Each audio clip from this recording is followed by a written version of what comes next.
Ladies and gentlemen, boys and girls, friends and family, and everybody else, it's a great pleasure to be with you today on the 12th episode of Season 4 of Real Talk with Billy and Cory, live from our homes on Zoom University. Hello, everybody. Thank you so much for joining us. I'm Hot Take Billy Parvatam, I'm hand, joined by my podcast partner, Uncle Corey Michael. Some people call him Corey Van Dyke. Corey, it's great to be back with you for number 12 this season. Yeah, great to be back, like you mentioned, in our respective homes. Kind of getting old at this point of being inside, but we're just rolling with the punches here. Looking forward to that day when, once again, we'll be able to go outside completely freely and watch sports freely. But until then, we're stuck with this situation.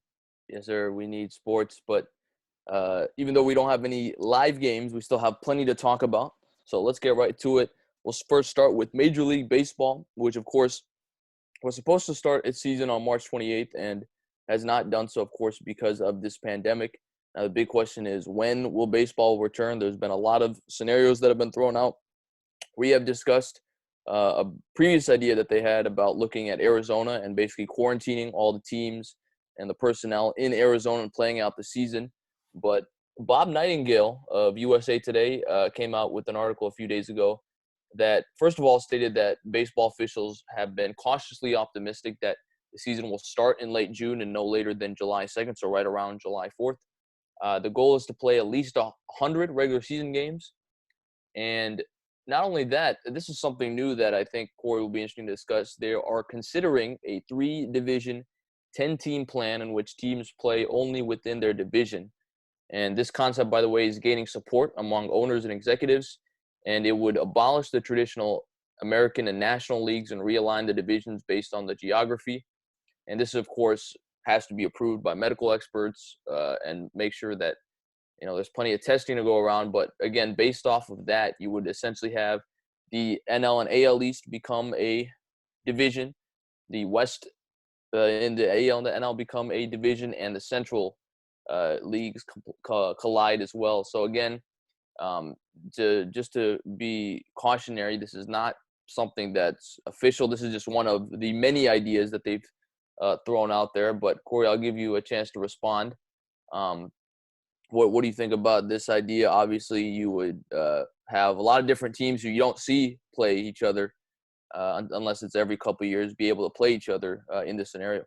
Yeah, I mean, I think I look at it and, kind of wonder at first, why would they have to even realign the divisions and stuff like that for this? But I think, with a season that's so odd or would be so odd already as, the circumstances are surrounding it, this would be something to kind of spice it up a little bit.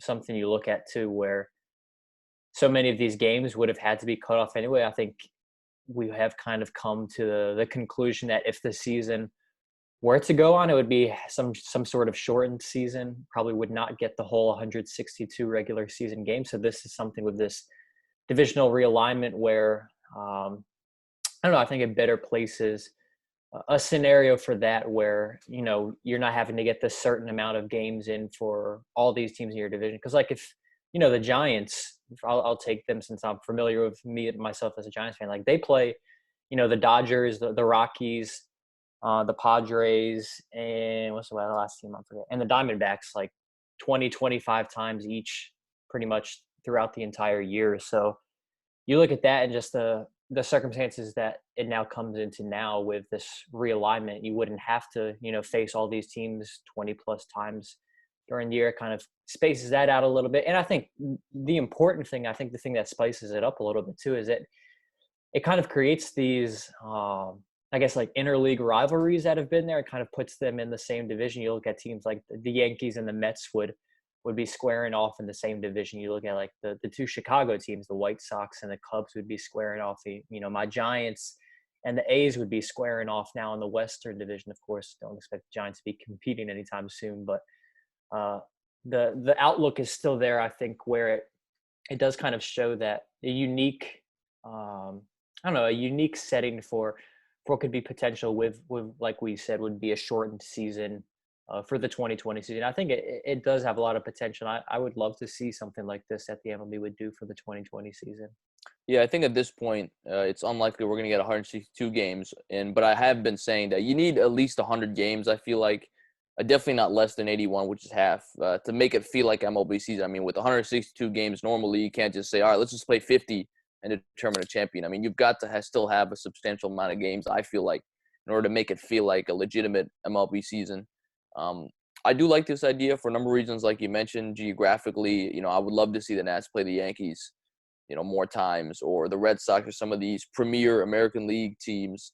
And then also, at least according to this report, if this scenario were to happen, then it is likely that the teams could play in their home ballparks, which I think is big for the players because they've been adamant, or a fair amount of players that, like I think Clayton Kershaw has, that they don't want to be away from their families for 4 months. And so I think if you're able to sort of keep teams playing in their home ballparks, even if there are no fans, I think that's a good move that the players will get on board. And like you mentioned, I mean, just geographically, I mean, you get to play some teams that even the Dodgers and the Angels, they don't. I guess they do play a series every year, but now you're able to geographically, I think, travel conveniently for some of these teams. So I think it's good, especially if you want to limit the travel and make sure you have enough testing that you kind of keep it geographically. And I think that honestly, it would probably make for an intriguing season. I know that in the past, really before sort of baseball expanded, they used to only have 3 divisions with this many amount of teams, and you didn't even have a division winner; you just had a pennant winner, and then the winners of the division would go to the World Series. So I think this is good for baseball, and definitely I think most intriguing if they can sell to the players that they're not going to be separated from their families. And did they say in the article how the playoffs would kind of be set up with these 3 divisions? Would it be like top 2 or 3 from each division, or how? I'm just kind of curious, how does that work out? Because it is kind of weird with 3 being an odd number, and just what did they? I don't know. I'm trying to think it through in my head. Potentially, is it like you take the top 2 from each division, and then the next 2 best teams as a wild card, and then have the top 8 seeds kind of face off against each other, or something like that, or? Well, I don't think that they go into detail yet about the playoffs. All they say is that schedule and playoff format promises to be different. I think right now they're just trying to, even look if this is a feasibility. I know Scott Boras, who is probably the most influential agent in all of sports, proposed that players report to spring training in May, so obviously sometime this month, and you start with pitchers and catchers. Players will be isolated from the population for 3 to 4 weeks, and then you have to kind of, figure out if they've ever been tested or if they have any antibodies. So I think that's something else we have to caution people too, is that just because they're saying play in June, it doesn't necessarily mean right away. I mean, you've got to give these guys, especially pitchers, I mean, to build up their stamina again, you've got to give them several weeks to get back to playing condition before they can go out and start playing games. When that's for any sport.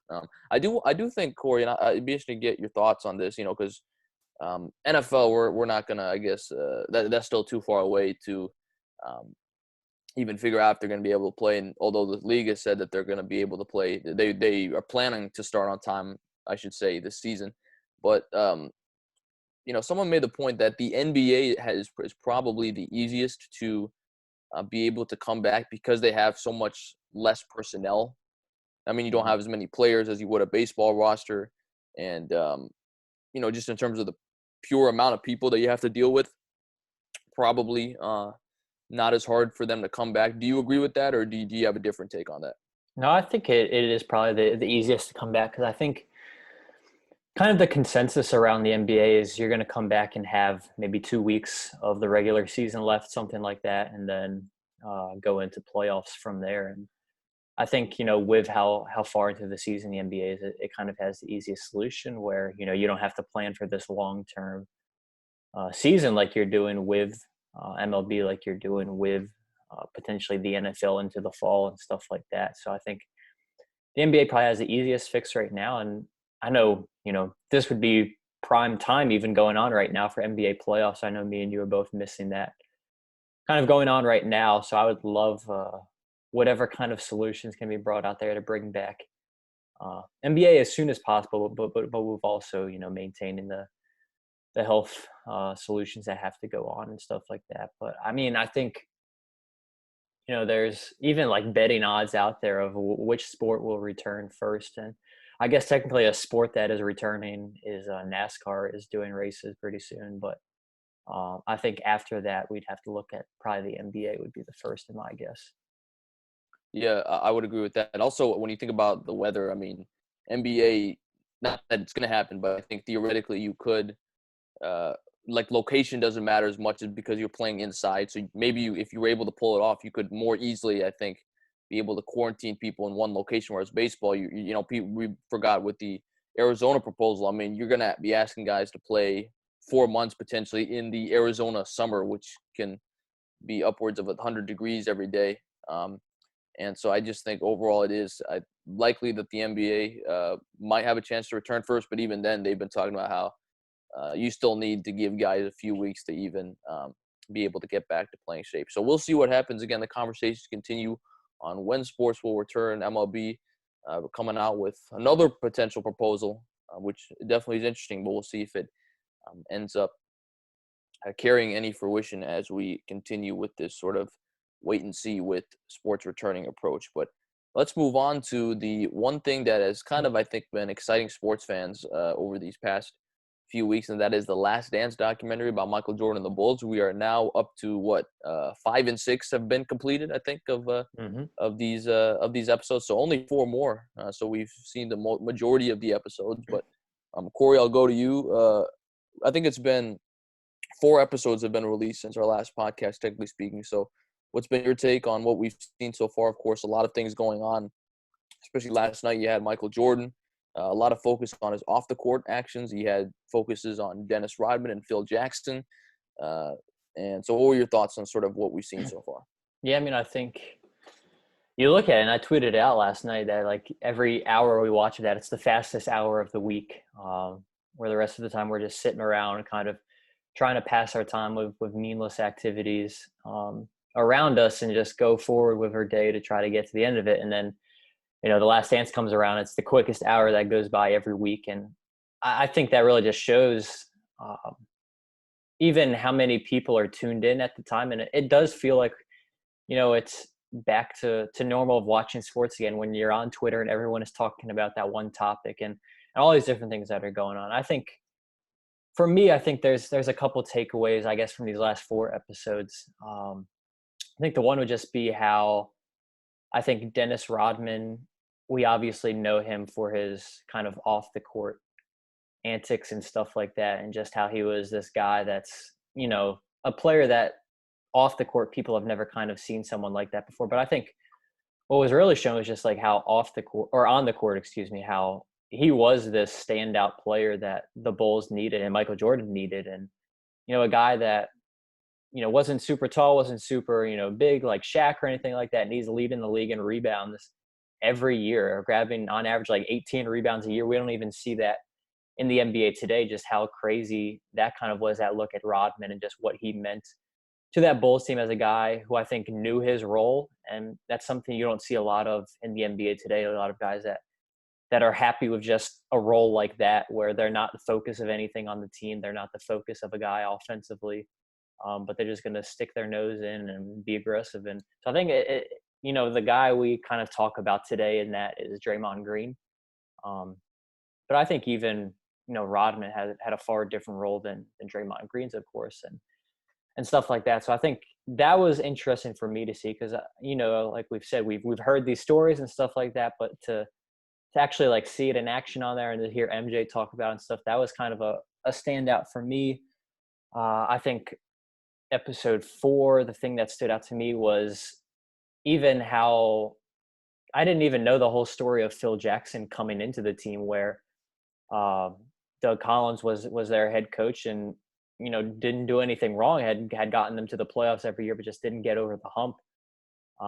And didn't want to run this triangle offense that Tex Winter, Bulls' assistant coach, was kind of instilling and showed to ownership in the management group. And so that whole story of how Phil Jackson came to be was also interesting to me, and how Tex Winter is kind of I don't know what you want to say, the monarch of it all and that offense, and how Phil Jackson just kind of came in and took it. And, a lot of people look at Phil Jackson, the triangle offense, is synonymous with him, but how it really did come from Tex Winter. So that kind of stood out to me. And then in these episodes last night, with kind of the look at the dream team, the one thing I think that I took away from that was just even the grudge that these guys still hold against Isaiah Thomas, and kind of just guys like, it wasn't just Michael like it showed in the documentary last night. It was Magic Johnson, it was Larry Bird, these guys that Isaiah Thomas beat and that held grudges against him. And just even the inside look at that one practice with the dream team, that was awesome to watch, where they showed, Magic Johnson started talking trash to MJ when they were up 8, and then MJ scored the next 10 points to win their practice game and stuff like that. So I think, just all these different things combined, where you see this other side of Michael Jordan that you've never really heard of before, that you've never really kind of you can't see it through these highlight films and stuff we can watch on YouTube. So I think it was all real interesting for me to kind of get that deeper picture of him, and even his gambling issues too, or what he calls his competition issues. So that was a cool kind of inside look at that as well. Yeah, for me, I think it was really cool to see Kobe Bryant featured on the episode last night, because obviously he tragically passed away earlier this year, and just to see how much of an impact that Michael Jordan had on him. And I just love the fact that, in the locker room before the 98 All-Star game, you had the East All-Star saying, we got to stop that Laker boy and everything. And so even when he was 19 years old, Kobe Bryant had the attention of, some of the greats in the NBA. And then going to your point off of Isaiah Thomas, I think that was interesting, because I actually kind of felt like he was being portrayed as a villain. And I think you used to look at a lot of Twitter. It's kind of funny. The other Isaiah Thomas said he was getting DMs from people like he was the one that showed up Michael Jordan, when it was actually, the actual good player, the Hall of Famer.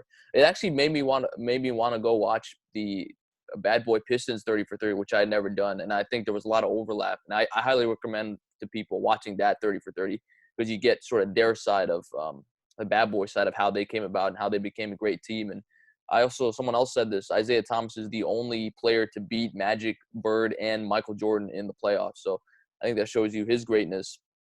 And certainly I thought he was kind of being portrayed as a villain in sort of Michael Jordan's path, as Jordan was trying to ascend to those championships. And I just thought it was interesting that, how that dream team dynamic came to work. And even outside of that, just sort of Michael Jordan's gambling problems and, Dennis Rodman's vacation. I think someone said that in today's Twitter world, that would not have ever happened had,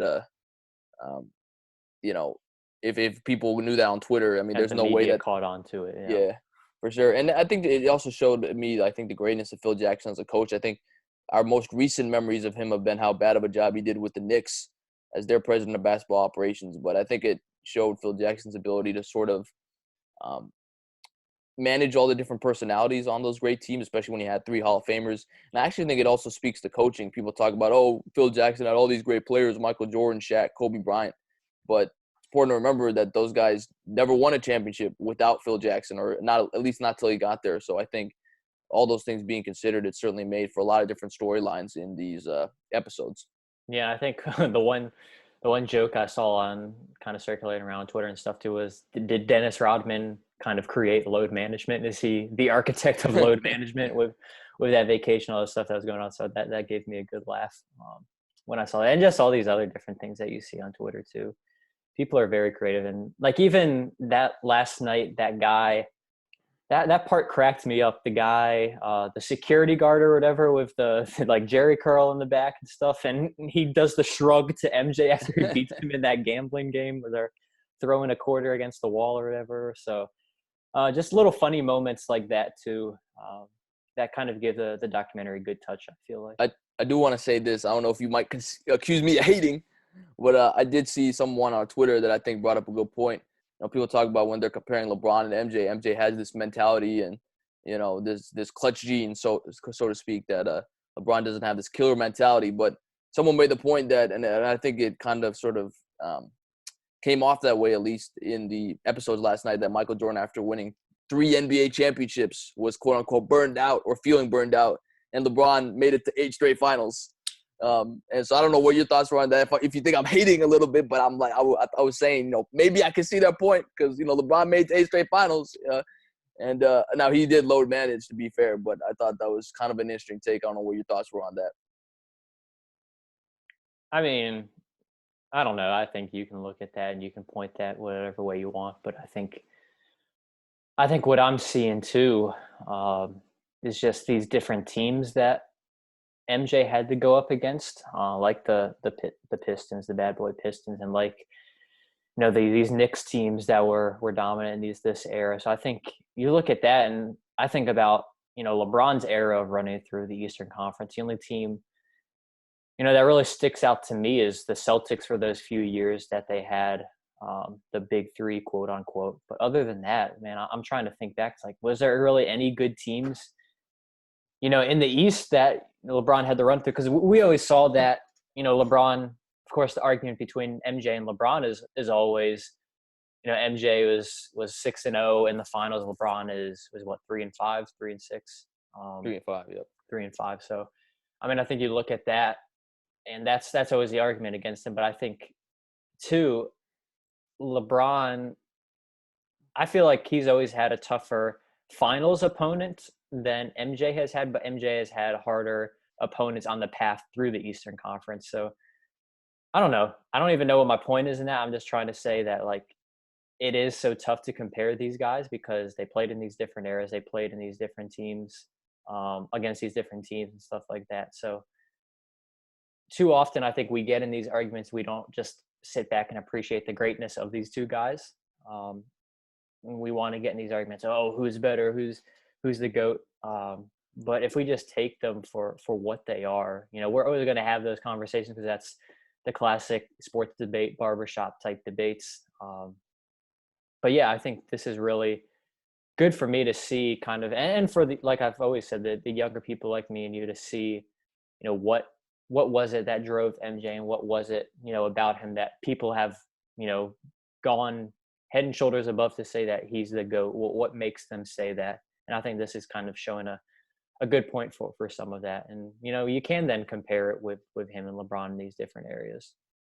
And I was going to say, too, I remember Kobe Bryant saying last night, people always wanted to say who would win one-on-one, me or MJ, but they forget that MJ is a big reason to who I am today. So I think you are right on that too often we don't just sit back and appreciate greatness and the fact that we've been able to kind of, in a sense, have one of the greatest players who's ever played, LeBron James, play in our era for not only so long, but so consistently over those time periods. And I will say this in MJ's defense. I mean, he took some beatings from the bad boy Pistons and the Knicks. Not to say that LeBron wouldn't have been able to take that beating because he's got the frame to do it. But, nowadays, if you breathe on LeBron, you get suspended from the NBA. So I think it's apples and oranges. We're comparing them. And, two great players all time. So, again, a lot of great discussions on The Last Dance. And we look forward to the last 4 episodes talking about – I'm interested to see, both you and I being big baseball fans, how the whole Jordan going to baseball plays into how they portrayed in the episodes. Then, of course, finally building to the 98 finals. It's kind of confusing. They kind of go back and forth. You think it's about the 98 finals, but then they'll go back and talk about 1984 for 20 minutes. And I will say this, too. Jordan's mom is the real MVP. She founded Nike. I saw that on Twitter. Jordan's mom is the founder of Nike. She convinced her son to go to Nike. And I guess the theme of the story is listen to your mom.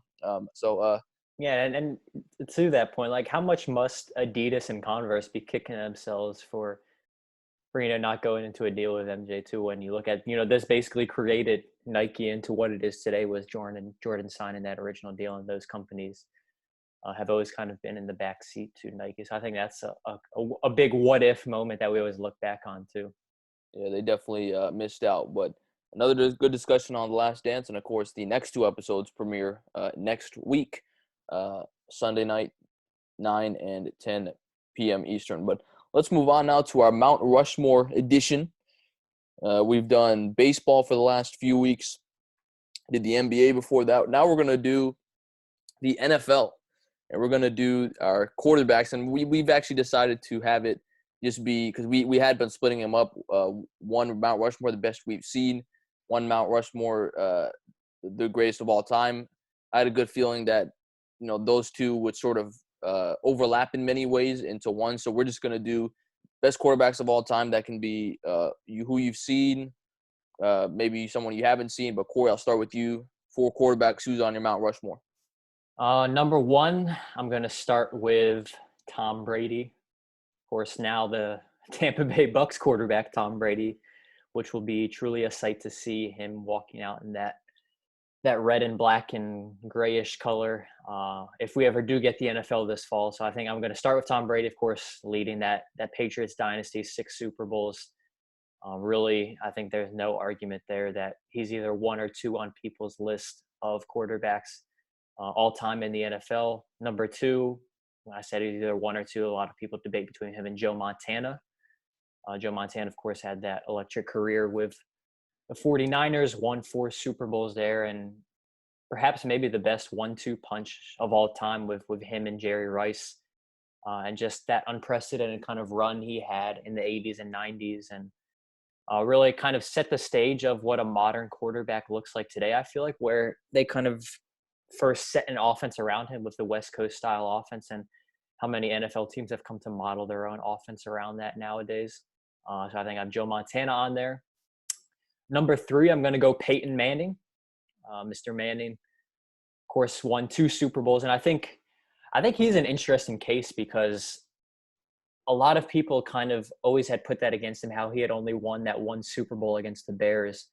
But I think, his last season when he won it with the Broncos, even if, it was the Broncos defense that kind of carried it a little bit, I think that kind of cemented his case, to get that 2nd Super Bowl in this season where, he's obviously not at the prime of his career anymore. I think that kind of cemented his case as a top 4 quarterback in the NFL history. And you just look at that, what he's done over his career: 14-time Pro Bowler, 5 MVP awards, over 71,000 passing yards. I think I have to include Peyton Manning on the list. And then the last one, I might get some pushback from some older folks on this one because my age might be showing, but I'm going to go Drew Brees from the New Orleans Saints nowadays. And you look at Drew Brees, I think you look at him and statistically, he's pretty much better than like any quarterback in NFL history.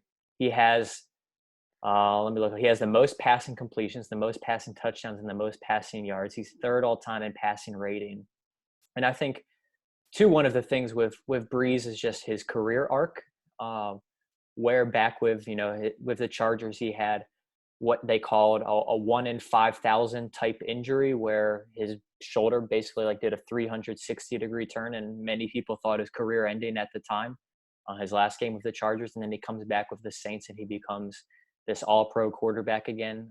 And even before that, a lot of people questioned him that he wasn't tall enough for the quarterback position, kind of set it off where, you can have these guys that are 5'11", 6 foot leading the quarterback position. So I think, the flack against him is he only has that 1 Super Bowl when they beat the Colts and beat Peyton Manning that year. But he's been in it, pretty much every year these past 3 or 4 years. I would expect him to be in it again this year. And like I said, I might get some flack for him because, my age might be showing a little bit having 3 of these more modern quarterbacks in there. But I think you even look at it too. I was looking at some of these other guys. You look at a guy like Dan Marino, you might put up there. He only had a 59% completion percentage. Guys like Terry Bradshaw almost had more interceptions and touchdowns. So I think, the game is obviously different now in this modern era of football where quarterbacks will put up these bigger stats, but also too, the game really hasn't changed that much in the sense of, throwing these interceptions and stuff too. So I'm going to have Drew Brees on there. Statistics alone, he's the most dominant quarterback statistically. And I think, just his overall body of work gives him that place. I might shock you with this. We have the exact same Mount Rushmore. I agree with you. Tom Brady, even though I personally think he's the luckiest of all time, not the GOAT. You can't argue with 6 Super Bowls, 3 NFL MVPs, 4 Super Bowl MVPs. He's got to be on your number 1 list. Number 2, like you talked about, Joe Montana, 4 Super Bowls, 4-0, so he was Jordan-esque. He never lost in the Super Bowl. He had 3 Super Bowl MVPs. Of course, that Niners dynasty is one of the greatest of all time. Peyton Manning, talked about it. I think someone said this one time. Peyton Manning was the greatest regular season quarterback ever because, he put up the numbers in the regular season. He also has a single season touchdown pass record with 55 in a season. Remember that 2013 Broncos year. And, people talk about he has 2 Super Bowls, but he wasn't himself on that last Super Bowl that he won with the Broncos. But my counterpoint is, in my opinion, Brock Osweiler would not have led that team to a Super Bowl victory. Peyton Manning, even if his skills were diminished, you couldn't take away his football acumen, his football IQ. I think he's completely deserving. And people for a long time also said that Eli Manning was somehow better because he had one more ring. So I was really glad Peyton Manning won that ring. And another thing about Peyton Manning was that you have to be in the playoffs. I mean, he was always in the picture. Even if he didn't always get it done in the playoffs, he was always in the picture. He ended up winning 2 Super Bowls. And, yeah, I agree with you about Drew Brees. I mean, he is the most – statistically, he is one of the best quarterbacks of all time, all-time leader in career pass completions, career completion percentage, passing yards, career touchdown passes. And he's second and third in a number of categories. He also broke Johnny Unitas' long-standing record of consecutive games with a touchdown pass. So, people talk about, the game is easier now for guys to throw. I'm like, but you still got to throw the ball. I mean, Jameis Winston can throw 5,000 yards, but he also throws 30 interceptions. So I agree with you. Drew Brees is on my Mount Rushmore, and I really hope he can get a second Super Bowl because I think that would firmly place him there.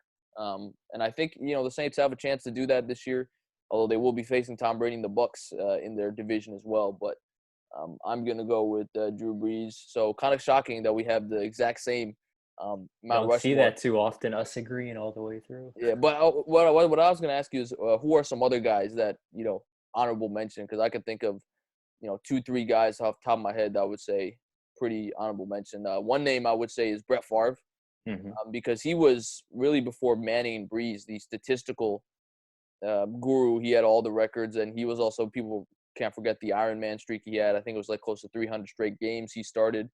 And then John Elway would be another guy I would throw in because of he's kind of like the reverse Brady in the sense that he made a lot of Super Bowls, 5 Super Bowl appearances. Now he's 2-3, so not the same as Brady.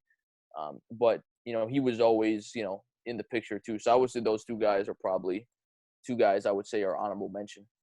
And another guy, you mentioned him earlier with a record of Brees, is Johnny Unitas. I think I was looking through different lists that people had, and he was a guy that a lot of people had slotted in at that number 4 position. Won 3 MVPs over his time, won 1 Super Bowl and 3 NFL championships before they were called Super Bowls. So I think you look at him, and when he retired, a lot of people viewed him as the greatest quarterback of all time.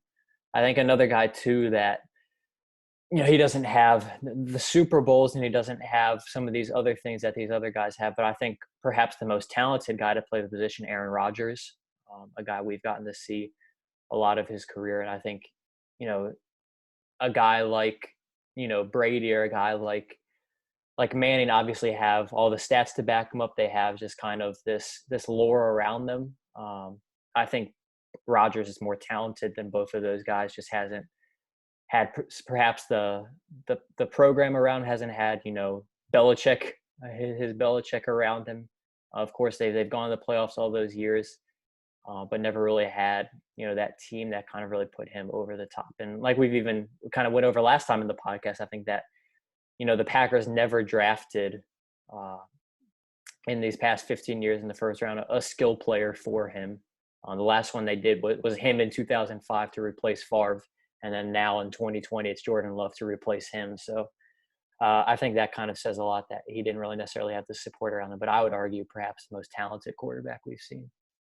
Yeah, and I would say too that I never got these like debates between Brees and Rodgers. Not that it's not a close debate, but I always thought it was, clearly Brees. You look at the numbers, consistency. Aaron Rodgers has not been healthy for a number of years.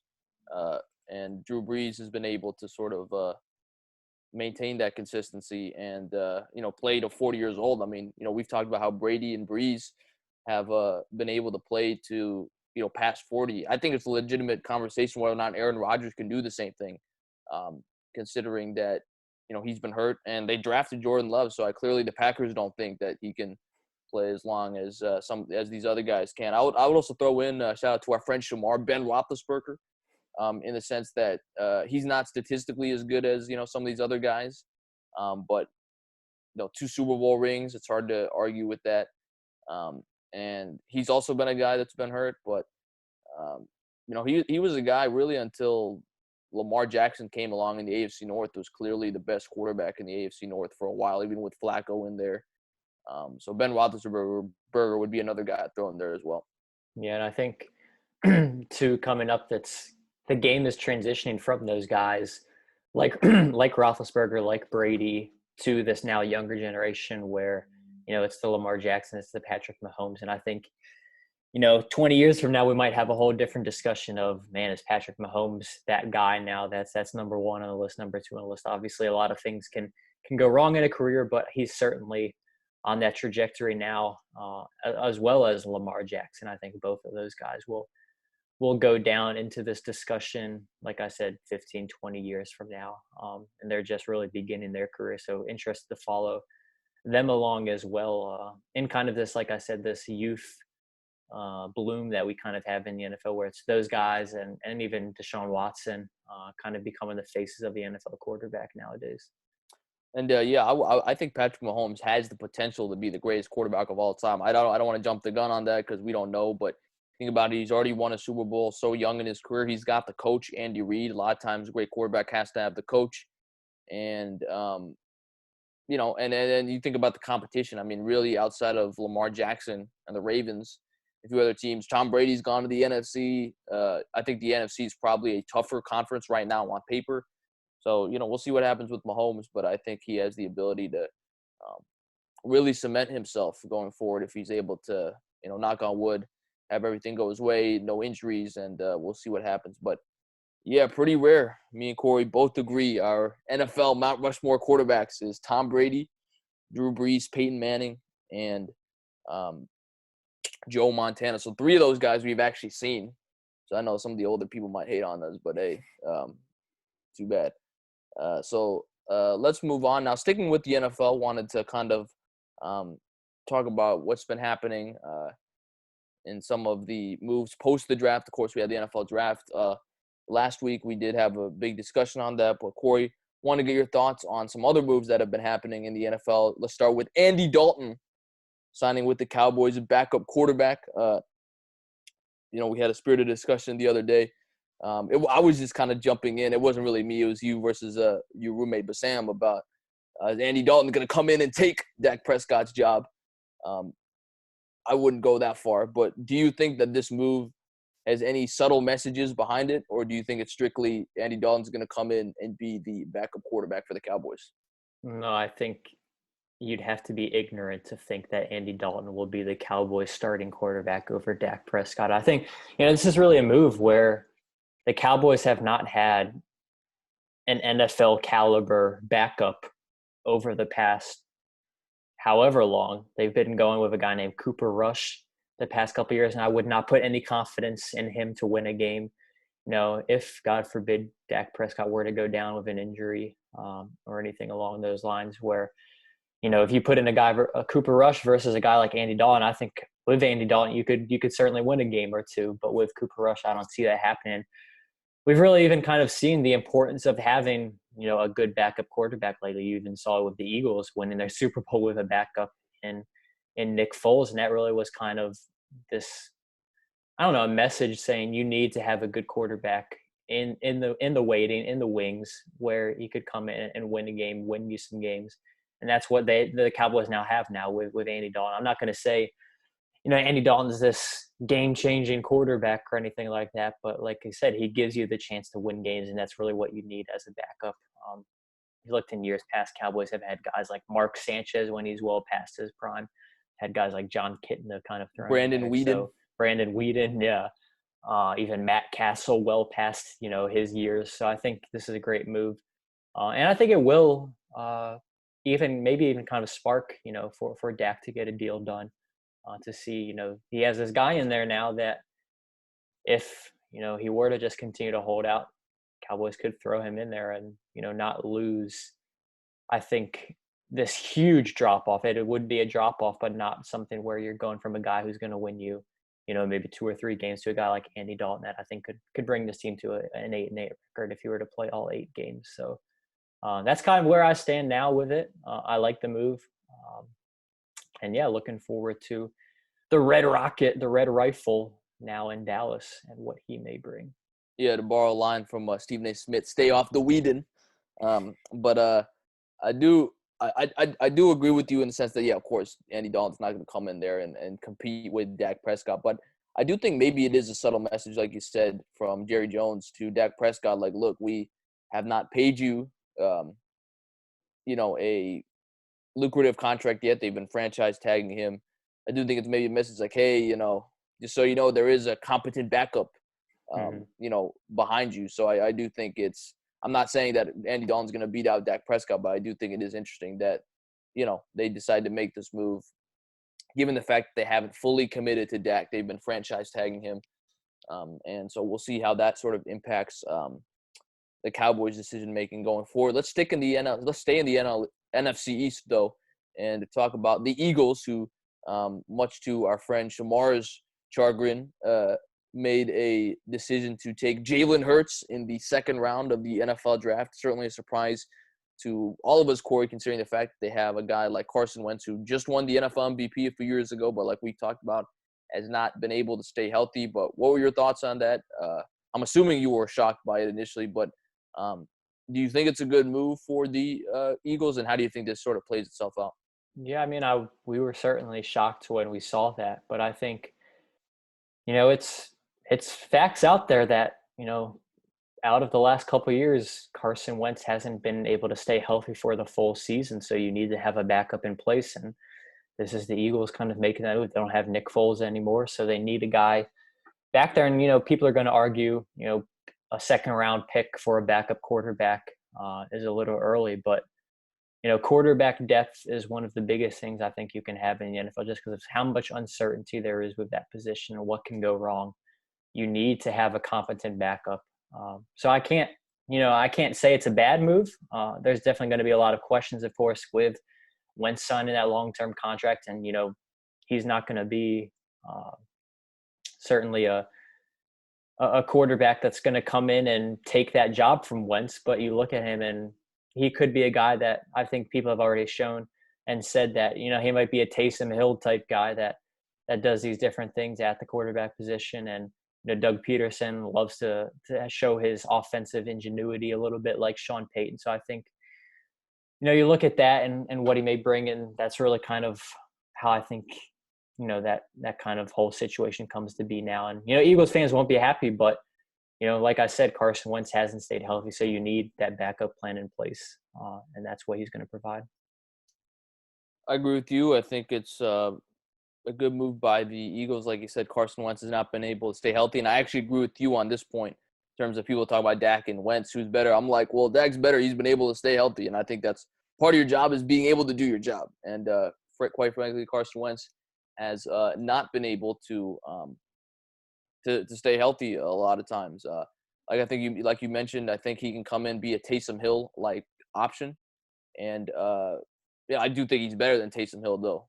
But you run some walkouts. Even think about like many years ago when they had Donovan McNabb and Michael Vick. I mean, Vick came in and sort of was able to run a few packages. So I think it's really an interesting move for the Eagles to take Jalen Hurts, but I think it definitely adds even more intrigue to the NFC East and the conversation of who will win that division. Of course, like we've talked about, it's been quite a while since there's been a repeat champion in the NFC East, so we'll see if that trend continues this year. And then finally, the other backup QB decision that I wanted to mention was Jameis Winston signing a one-year deal to go to the Saints. So he's going from one rival to another. Corey, what are your thoughts on that? Were you surprised at all that he wasn't able to get a starting job? And certainly, if you're not able to get a starting job, learning behind Drew Brees and Sean Payton isn't a bad option for a backup quarterback.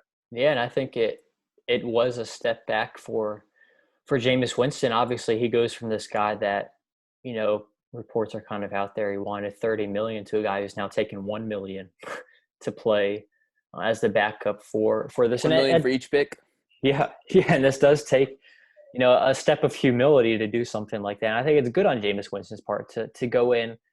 I think it will just be, 1 year go in behind Drew Brees, learn the system, and then whether that's sticking there with the Saints and becoming their quarterback if Drew Brees retires, or whether that's finding a different landing spot after that year of learning, after that year of taking a step back and observing the game and kind of, not being in the situation where you're so under fire, so under the public's eye of critique and stuff like that. I think it's a smart move by Winston, especially when, there's so much uncertainty out there now with COVID and the quarterback market. There hasn't been a whole lot of moves with guys like him and guys like Cam Newton still out there. So I think this is a smart situation. Learned under Drew Brees' wings and learned under Sean Payton's wing. That's probably the best situation you could potentially be in as a backup, and then go from there and see what you can do. Yeah, like you were mentioning, Drew Brees doesn't have that many more years left. I mean, very easily Drew Brees, and I've been reading that he apparently has some broadcasting deal in place to where he would go to Sunday Night Football once his career's over. So, who knows, next year Jameis Winston might be the starting quarterback. I did think it was a little interesting, though, that he wasn't, signed to a situation where he would be competing for a starting QB job. I mean, I was looking up some of these guys who started an NFL game last year. You've got Case Keenum of the Redskins, Ryan Tannehill, Daniel Jones, Baker Mayfield, Josh Allen. I mean, again, I understand some of these guys are not gonna, their franchise is committed to them. But you're trying to tell me Jameis Winston is not better than some of these guys in the NFL? I mean, he did throw 30 picks, but he threw 30 touchdowns. I mean, and 5,000 yards. He's not some scrub, And he got that eye surgery now. Yeah, he's got the LASIK surgery. Maybe he might break Peyton Manning's touchdown record. You never know. But I do think it is interesting on that perspective that he did not get a starting QB job. But hey, he's able to learn from one of the greatest of all time, a great coach as well. And who knows, maybe that'll provide some advantage for the Saints when they play the Bucs, because Jameis played with Bruce Arians and those guys for a year. So we'll see what happens. But I think, like we've been talking about, backup QB might be one of the most important positions on the NFL roster, and I think it'll be interesting to see what happens with that. But to close out our podcast, I did want to have a conversation about some really incredible sports records that have taken place over the history of sports, and I wanted to keep it within baseball because I think this is going to be an interesting debate, Corey. Which record do you think is the most unbreakable record in all of baseball? And I think there's really three that come to mind. You've got the 406 batting average in a season by Ted Williams. I think the closest guy that came to that was Tony Gwynn. He hit 394 one year, but we really haven't seen someone hit 400 or come anywhere close since. You've got Joe DiMaggio's 56-game hitting streak. And then you also have Cal Ripken's 2,632 consecutive game record. So, of course, all legendary records in baseball. Any baseball fan knows those numbers, knows what they mean. So I'll give you the floor first, Corey. If you had to say one of those records will be broken, which one would you pick? Now, I'm going to say a different one, actually. This is one that my dad would always bring up. He always loved talking about this one because it is truly a record that I don't think will ever be broken. It's the consecutive no-hitters record. Johnny Vandermeer has 2 consecutive no-hitters as a pitcher. So to beat that, a guy would have to throw 3 consecutive no-hitters in 3 consecutive starts. I don't think that's ever going to happen. No guy is going to ever be that dominant where for 27 innings straight, he's not giving up a hit. So I think that is the most unbreakable record in MLB. I think along with the ones that you listed, the one that stands out for me is Cal Ripken. The Iron Man's record of most consecutive games played, just because of how, even load management in baseball now, you hardly ever see guys. There's only a few guys a year that play all 162 games. So to play that many straight games, I think that's almost certainly not a possibility in today's MLB. But yeah, throw that one in there. Give another history nugget for some baseball fans. That was one my dad always talked about. That will never be broken because no guy is ever going to throw 3 consecutive no-hitters. Yeah, that's a great point. If I was gonna stick to the 3 that we had, I was gonna say Cal Ripken's, just because he talked about this load management culture we've got in sports. It doesn't seem like guys play every day anyway. And just to accumulate that, I mean, you'd have to play at least 20 years, and even that doesn't happen, especially for the same team and to be able to play at that consistent level. I do say my favorite story about the 56-game hitting streak, though, was, first of all, for those who don't know, both the 400 season and the 56-game hitting streak happened in the same year, 1941, and Joe DiMaggio ended up winning the MVP award that year. But the day after his streak was broken, he went on another 16-game hitting streak. So if you compile it together, he had a hit in 72 games out of 73 days, which is just remarkable. And I do think that streak would be harder now in today's game because you don't have a pitcher, regularly throw a complete game anymore. I mean, every game you're going to be seeing 3-4 pitchers on average. You might only see the starting pitcher twice before he's pulled. So I do think that streak I do think really all of these – if I had to pick one, probably the 400 you think could happen. But even then, Corey, I mean, you're talking about, guys would probably have to stay healthy over the course of the season. What was Altuve at a few years ago? He was up there. It probably was – I mean, Tony Gwynn, from what I know, is has the closest season. Yeah, Altuve hit 346 in 2017, and that was I think the highest I've seen in a long time, and that's still over 50 points away from that 400. So yeah, that's incredible. And apparently think about this, he knew what pitch was coming, and he still was only able to hit 346. I mean, so that tells you, I don't know what that tells you, if he's that good or how good the pitches are. He knew the pitch because the Astros are cheaters, but he knew the pitch and he only hit 346. Come on, man. So even when the Astros are cheating, they can't even break a record. But definitely a great conversation on some of the great records in the history of baseball. But Corey, for another episode, number 12, it was a pretty good conversation on what we discussed, going from The Last Dance to NFL Mount Rushmore. We agreed on all four. Actually agreeing on Mount Rushmore. Yeah.